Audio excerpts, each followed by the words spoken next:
I can't stop thinking about what a curator at a museum told me the other day. She said that like homesteaders were kicked off the lands in Forks, Washington, by Franklin D. Roosevelt. President Roosevelt removed a lot of people off of lands around the Forks area in the 30s because they were not taking care of the lands in his eyes.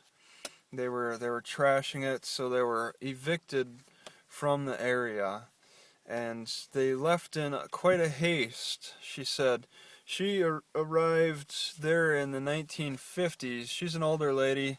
She said she lived there about 30 years, but these settlers were evicted in the 30s. She arrives in the 50s. She said she still saw cows and evidence of these almost squatters in the area. Just the evidence, like maybe in the homes you'd find dishes on the tables and stuff. They left behind a lot of things, and I just don't understand what the details of what happened with that. That's not going to be something that's well documented, because that would be a blight on the U.S. history right there. And she's a museum curator. You're supposed to trust what they say, and especially with her experience, her and living in Forks for as long as she did, and being aware of the area. I mean, I was in Forks and bicycled all over the place, traveled all over, just looking around it, and I didn't really suspect any spots like that. It would have been cleaned up by now, I'm sure. But why would he do that? Why would the government remove people like that? Was it because they're not property owners exactly? Were they not paying for taxes? Were they living on government lands? I mean, it's hard to say, but the government's extending their reach in the Olympic Mountains still to protect the spotted owl. So there's a big government land grab with this Olympic wild debate.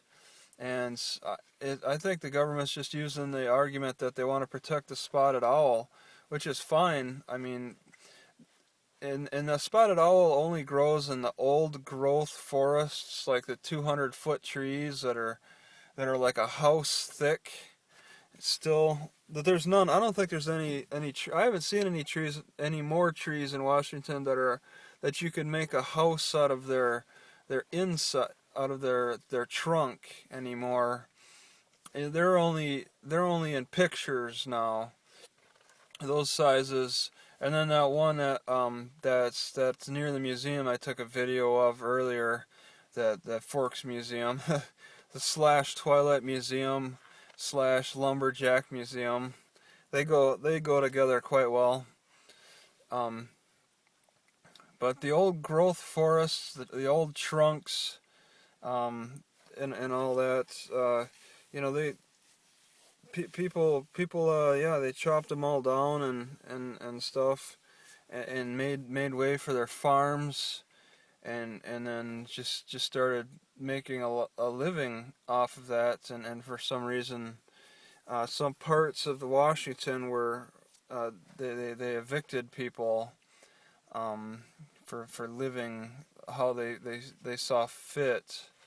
And that happened a lot throughout Washington. There was a lot of little isolated villages.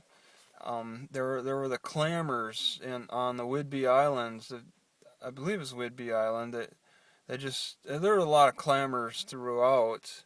They just live off the land. You could do that because there's a temperate rainforest. And I mean, I'm looking around right in Raymond, and there's berries galore.